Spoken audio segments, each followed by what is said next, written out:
Bueno, 30. ariketa honetan, C honetan, berri daukagu aurreko bien moduko ariketa bat, hau da, x bideri, lehenengo ekuazio batean, eta behan, karratukin, x karratu, y karratu, hau da, goitik askatu bere izango dugu, x edo y.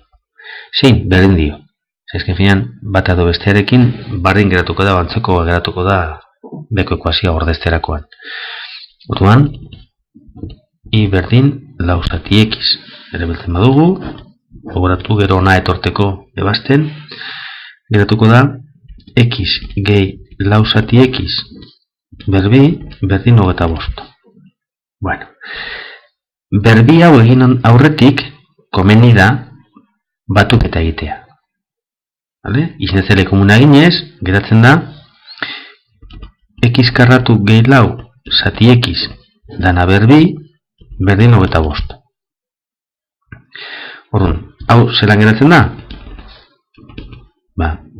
X karratu gehi lau berbi da x ber lau, gehi sortzi x karratu, gehi amasei, zati x karratu. Hau da, goikoa berbi eta bekoa berbi. Eta goian berbi, x karratu gehi lau berbi da biderka gora berezia.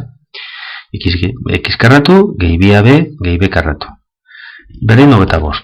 Eta dana bidere x karratu eginez, geratzen da, x ber lau, gehi sortzi x berbi, gehi amasei, berdin 25 x karratu.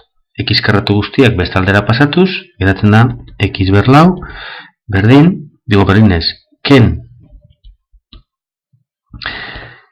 amazazpi x karratu, gehi amasei, berdin 0. Bueno, hemen, bi karratu geratzen denez, t karratu berdin x eginez, geratzen da, t berbi, ken amazazpi t gehi amasei, berdin 0. Formulaz, t geratzen da,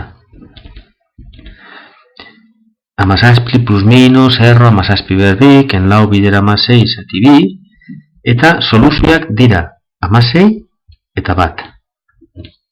Vale? Zuz ez nizten? Engo dugu formularekin.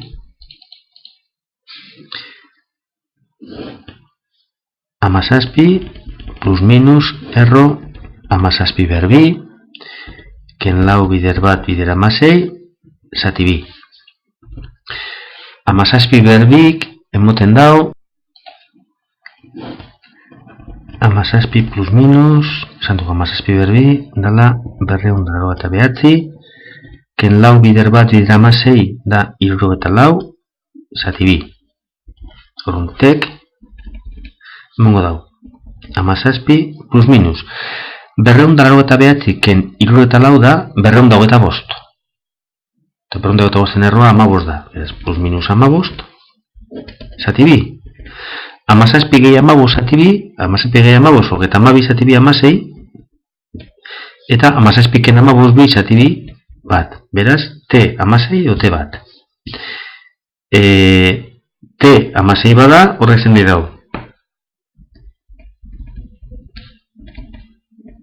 X karratu berdin amasei dala. Hau da, x berdin plus minus lau. Tametik, x lau bada, kalkulatzen dugu i denez lau zati lau bat, x minus lau bada, i izango da lau zati minus lau, minus bat. Bi hauek baliogarriak, hemen, izendatzailean ordezterakoan ez duelako zero moten x. Vale? Eta t berdin bat bada, x karratu berdin bat, x berdin plus minus bat, talun, x bat bada, i denez lau zati bat lau, eta x minus bat bada, i lau zati minus bat, minus lau. Lau soluzio hauek baliogarriak dira, izendatzailean ordezterakoan ez duelako zero moten. Vale?